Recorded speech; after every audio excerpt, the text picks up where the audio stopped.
Thank you, Katie. And to all of the panelists who joined us from around the world either this afternoon or this evening. We clearly have our work cut out for us ahead of 2024. Since 2016, however, foreign influence and foreign interference have become a kitchen table or mainstream issue. It is a serious, real, and ongoing national security vulnerability to have foreign nations, especially adversarial nations, interfering in another country's democratic process and popular government. That said, it is also dangerous to dismiss all domestic challenges or disagreements as the work of a foreign entity. In other words, not everything that you disagree with on Twitter is likely to be a Russian bot. To protect against that impulse, we looked at whether the specter of foreign influence has grown faster than the evidence and impact of uncovered foreign influence efforts. I turn now to my DFR Lab colleague, Emerson Brooking, to discuss our foreign interference attribution tracker during the 2020 US elections, which was work made possible with the support of Craig Newmark. Emerson? Thank you, Graham. Hello, everyone. I'm pleased to take a few moments to speak about attributions and allegations of foreign interference. These are two terms that matter a lot within the disinformation studies community. An attribution is when you're confident that you can identify the group or nation behind an information operation. An allegation is when you let a claim float into public conversation, even if you can't quite back it up. As our field has grown, we've seen more and more allegations of foreign interference that do a great job of capturing attention while never really substantiating themselves. These claims can suck up the oxygen and distract from the research and reporting that we do. Last year, as the 2020 US election approached, myself and my team at the Digital Forensic Research Lab decided to focus on these allegations of foreign interference, seeing what they could tell us about the state of our field and where it's headed. I'm happy to share some of our findings with you today. However, I'd like to start by taking a step back in time to October 7, 2016. This was the day of a major announcement by the Obama White House that the Russian government was conducting information operations on behalf of then candidate Donald Trump. Such a momentous announcement had never been made so late in the history of a US presidential campaign. The Obama administration was likely pretty confident that the issue was going to get the attention that it deserved. But it really didn't. Something else happened that day, the release of the Access Hollywood tapes, in which Trump was caught saying horribly misogynistic things about women. For most people, this was the more interesting story.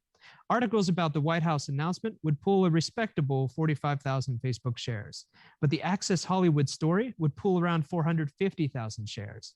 The White House announcement, all the revelations of Russian interference, would basically fade from view until it was too late. Now, skip forward to 2020. In a single month, September 2020, my team counted 11 distinct allegations of foreign interference that captured millions of social media shares. They came from multiple US government agencies, tech companies, media organizations, and researchers like us. The problem seemed clear. Before, there was too little attention paid to the threat of foreign interference. Now, it was the subject of so much attention that it was hard to find the truth. So, to sort through these claims, we created the Foreign Interference Attribution Tracker. We developed a classification system of 47 variables and text fields to compare cases, tracking where a supposed information operation came from, the groups it targeted, the methods it used, and who made the allegation in the first place. We built a scoring system to grade each claim, evaluating its credibility, objectivity, evidence, and transparency. We built additional systems to figure out how widely a claim was shared, scooping up the hundreds or thousands of articles written about each case. We also figured out how to capture the partisan interest of a particular claim, how far the claim echoed through Democratic or Republican-leaning media. And we plotted it all on an interactive dashboard. You can visit it today at interference2020.org.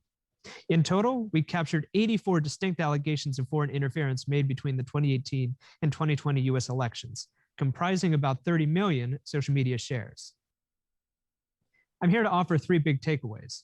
The first, most obvious one, is that not all foreign interference claims are created equal. For every carefully produced tech company or think tank report, there was a government official making sweeping claims without providing evidence. There were also plenty of self-serving allegations by hardcore political partisans who sought to use the issue to their own advantage. Unfortunately, we found a direct statistical correlation. The less credible a claim was, the more attention it was likely to receive. Second, It matters a lot who makes these allegations. An off-the-cuff remark from anyone associated with the US intelligence community or Department of Homeland Security can generate major headlines and millions of shares. On the other hand, most think tank and tech company reports really struggle to break through the noise. Third, and most importantly, interference claims don't happen in a vacuum. People are more likely to read about and share allegations that support their pre-existing political beliefs. In our data set, that meant that media with mostly Democratic audiences received a ton of traffic when they posted stories about suspected Russian operations on behalf of President Trump. On the other hand, media with mostly Republican audiences received a ton of traffic for circulating a claim that Russian interference was a fake story created by former presidential candidate Hillary Clinton. In total, about 50%, half of all shares of interference allegations linked to left-leaning outlets, just 10% linked to right-leaning ones. Unfortunately, although the threat is nonpartisan, discussion about the threat is as partisan as everything else. If I can leave you with one final observation, it's this. The era that followed the 2016 US election, the era of seeing the invisible hand of Russia in every internet meme and political development, is over. Today, interference operations are significantly smaller and harder to detect, coming from more groups and nations than ever. Effective foreign interference is about gentle nudges and persuasion, not weirdly humorous Facebook advertisements bought by foreign powers. At the same time, the conversation about foreign interference has never been louder. It must be all of our jobs to parse truth from fiction and to avoid flashy, exaggerated headlines. We owe it to this research field. We also owe it to the countries whose political processes we seek to protect. In the years ahead, the work of identifying, exposing, and explaining disinformation will look little like it does now. However, I'm confident that together, our global community is up to the challenge. Thank you, and back over to you, Graham. Thank you so much, Emerson. It's clear that things like foreign influence and mis, dis, or malinformation are distinct challenges that sometimes overlap, but are often conflated. To solve for each will require unique approaches as well as a more comprehensive understanding of how vulnerabilities intersect. The good news is that we know more, have more resources, and more expertise than before. The bad news, we still have much more work to do together.